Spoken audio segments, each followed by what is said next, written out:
اور وہی بیسک وجہ ہے، حقیقی وجہ ہے جو وہ اس خطے میں رکھتا ہے، اور اس خطے میں خصوصی طور پر اس نے پاکستان کے بارے میں رکھتا ہے۔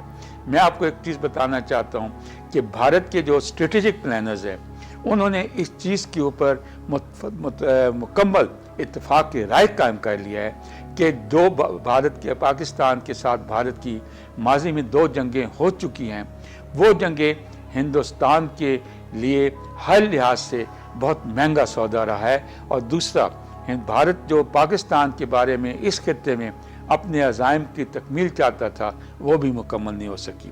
لہٰذا ان بھارت کے اسٹریٹجک پلانرز نے، جیسے میں نے کہا، متفقہ پلان، ایک اسٹریٹجک پلان نئی بنائی ہے، اور اس کے مطابق اس کا مقصد یہ ہے کہ پاکستان کو اندر سے کمزور کیا جائے، اور پاکستان کو جب اندر سے کمزور کیا جائے گا تو وہ جو ہے بھارت کے لیے اس خطے میں اپنے عزائم کے حصول کے لیے زیادہ آسانی فراہم ہوگی، اور آسان راستہ ہوگا، اور آسان راستہ بھی ہوگا، اور ذرائع اور وسائل کا جو استعمال ہے وہ بھی کم ہوگا۔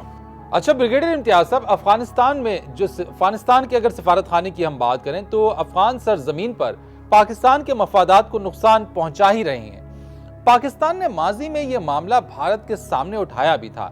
افغان سرزمین پر بھارتی مفادات ہیں کیا، اور وہ کیوں اتنا انٹرسٹ وہاں پہ لے رہا ہے؟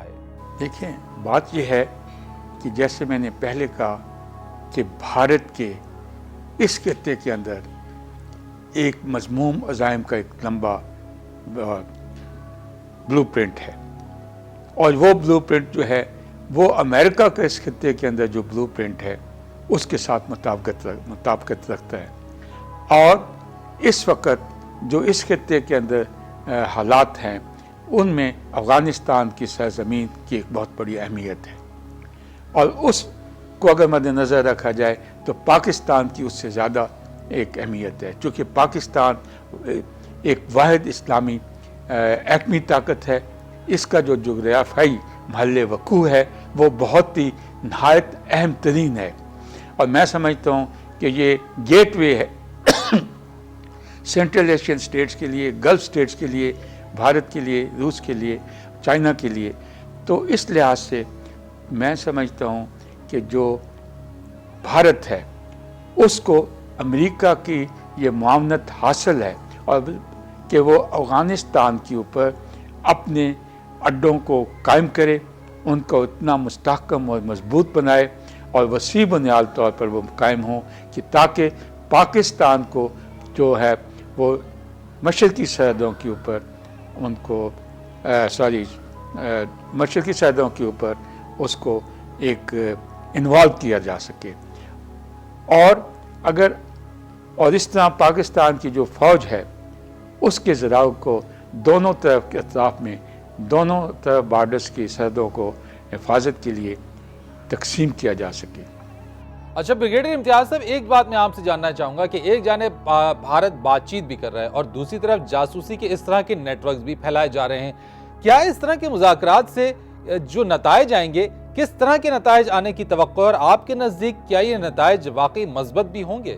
یہ بنیادی، جب بھی 2 ممالک کے درمیان باہمی تعلقات کو فروغ دینے کی منصوبہ بندی پر، حکمت عملی پر عمل درآمد مقصود ہوتا ہے، تو اس کا بنیادی اصول ہے کہ باہمی تعلقات کے لیے جو بھی باہمی بات چیت اور حکمت عملی کے اوپر پیش رفت درکار ہوتی ہے، اس میں دونوں ممالک کی نیک نیتی، خلوص اور منطقی انجام ان کے سے نتائج حاصل کرنے کی خواہش ہونی چاہیے، اور اگر وہ نہیں ہوگی تو ایسے جو باہمی تعلقات کی بات چیت ہوتی ہے وہ بے مقصد ہوتی ہے، وقت کا ضیاع ہوتا ہے، اور دونوں ممالک کے عوام جو ہیں ان کو اپنے ملک جو قیادت ہوتی ہیں ان سے بھی مایوسی ہوتی ہے۔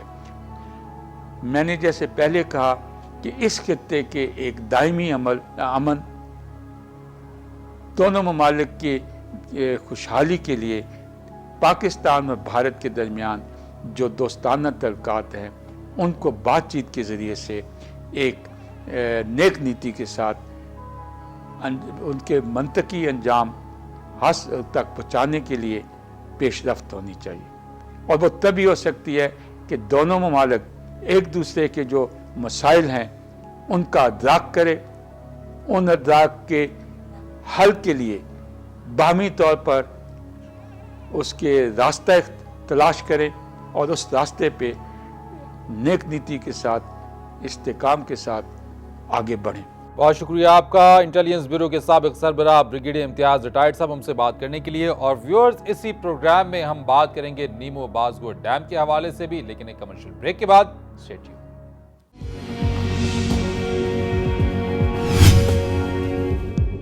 Welcome back from the break. Kashmir Sir Creek Siachen کے ساتھ ساتھ آبی جارحیت ایک ایسا سنگین معاملہ ہے جس پر بھارت نہ صرف پاکستان بلکہ عالمی اداروں کو بھی گمراہ کر رہا ہے۔ پاکستان کا پانی روک کر اس نے ایک ایسا خاموش محاذ کھول رکھا ہے جس کے ذریعے وہ پاکستان کی زمینیں بنجر کر رہا ہے۔ نیمو بازگو ڈیم بھی ایک ایسا متنازع بھارتی منصوبہ ہے جسے پاکستان عالمی عدالت میں لے جا رہا ہے۔ اسی حوالے سے مانور بیگ نے رپورٹ تیار کی ہے، آئیے دیکھتے ہیں۔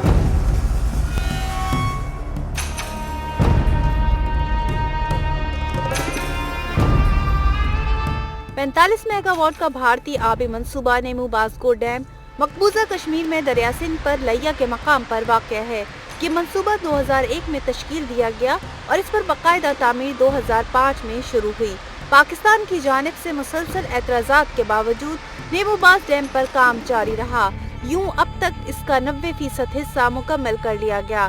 ایک محتاط اندازے کے مطابق اگست 2012 میں یہ ڈیم اپنی تکمیل کے بعد کام شروع کر دے گا۔ پاکستان نے اس سلسلے میں بھارت سے متعدد مواقع پر یہ مسئلہ اٹھایا اور جب سنوائی نہ ہوئی تو بالآخر اب وہ اسے عالمی عدالت میں لے کر جا رہا ہے۔ اس سلسلے میں پاکستانی وزارت پانی و بجلی نے وزیر اعظم سید یوسف رضا گیلانی کو ایک سمری بھی بھیج دی ہے۔ پاکستان اس سلسلے میں عالمی ماہر قانون کے خدمات بھی لے رہا ہے، جس کے بعد عالمی ثالثی عدالت میں اس کیس کی سماعت ہوگی۔ پاکستان کی جانب سے نیمو بازگو ڈیم پر جو اعتراضات اٹھائے جا رہے ہیں ان میں بھارت کی طرف سے سمتاس معاہدے کی خلاف ورزی کے علاوہ ایک اہم سوال یہ بھی اٹھایا جا رہا ہے کہ ٹرانس باؤنڈری اسسمنٹ کے بغیر بھارت کو اقوام متحدہ نے کیسے اجازت دی کہ وہ کاربن کریڈٹس حاصل کر لے۔ پاکستان کو شبہ ہے کہ بھارت نے اقوام متحدہ میں جعلی دستاویز دکھا کر اجازت حاصل کی، جبکہ پاکستان میں ایسے کوئی دستاویز موجود ہی نہیں۔ اس کے ساتھ ساتھ پاکستان یہ بھی جاننا چاہتا ہے کہ اقوام متحدہ کے فریم ورک کنونشن ماحولیاتی تبدیلی نے بغیر جانچ کیے بھارت کو اجازت کیسے دی۔ نیمو بازگو ڈیم سے بھارت فضا میں ایک خاص تعداد میں کاربن خارج کر کے فضا کو آلودہ کرے گا۔ 2 اکتوبر کو پاکستانی وفد نے ڈیم کا دورہ کیا تو وفد پر انکشاف ہوا کہ بھارت نے نیمو باز پر اپنا 90% کام مکمل کر لیا ہے۔ پاکستان اس سے پہلے 2 مرتبہ کشن گنگا ڈیم اور بگلیہار ڈیم کے معاملے پر عالمی عدالت کا دروازہ کھٹکھٹا چکا ہے۔ بگلیہار ڈیم پر تو پاکستان کے مخالف ہی فیصلہ آیا، لیکن کشن گنگا ڈیم پر بھارتی تعمیرات کو روک دیا گیا، لیکن اس سلسلے میں بھی حتمی فیصلہ ہونا ابھی باقی ہے۔ اب تیسری مرتبہ نیمو بازگو ڈیم پر پاکستان نے بھارت کے خلاف عالمی عدالت کا رخ کیا ہے۔ بھارت کو روکنے کے لیے صرف 6 ماہ کا عرصہ پاکستان کے پاس ہے۔ اب دیکھنا یہ ہے کہ بھارت کی بحری قزاقی پر عالمی عدالت کیا کارروائی کرتی ہے۔ پروگرام امن برابری کے ساتھ کے لیے مانور بیگ، آج نیوز۔ اور ویورز، نیمو بازگو ڈیم کا معاملہ کوئی معمولی ایشو نہیں ہے، اسی وجہ سے پاکستان اس ایشو کو عالمی ثالث عدالت میں اٹھا رہا ہے۔ اس پر ہم بات کریں گے، ہمارے ساتھ موجود ہے سنتاس واٹر کاؤنسل کے چیئرمین ظہور الحسن ڈاہر صاحب۔ ظہور الحسن صاحب، سب سے پہلے تو یہ بتائیے کہ نیمو بازگو ڈیم پر بھارت نے پاکستان اور عالمی اداروں کو کس طرح دھوکے میں رکھا اور کیسے گمراہ کیا؟ وہ ایسا ہے کہ بھارت دریائے سندھ پر جو یہ نیمو بازگو ڈیم تعمیر کر رہا ہے نا، اس ڈیم کی تعمیر سے بھارت 91 لاکھ کیوبک میٹر پانی ذخیرہ کر سکے گا، کیونکہ اس کی اونچائی 58 میٹر ہے۔ 1998 میں اس کی فیزیبلٹی رپورٹ تیار ہوئی، سن 2001 میں تعمیر شروع کی گئی۔ اب تقریباً 80% کام مکمل ہو چکا ہے۔ پاکستان کے سابق انڈس واٹر کمشنر سید جماعت علی شاہ نے سن 2009 میں حکومت پاکستان کو مطلع کیا، جبکہ اس وقت 70% تعمیراتی کام مکمل ہو چکا تھا۔ اب جس رفتار سے بھارت یہ ڈیم تعمیر کر رہا ہے، 31 دسمبر سن 2012 تک یہ ڈیم آپریشنل ہو جائے گا۔